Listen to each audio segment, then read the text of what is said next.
অপেক্ষা। এভাবেও সরে যাওয়া যায়, যেমনটা সরে যায় সারাদিনের সঙ্গী থাকা সূর্যটা।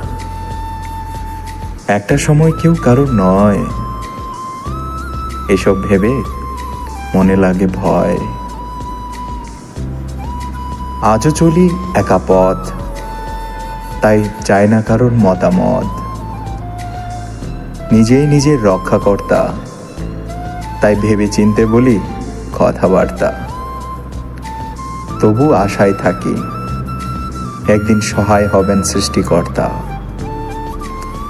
সেদিন পূর্ণ হবে স্বপ্ন, বাস্তব হবে আকাঙ্ক্ষা।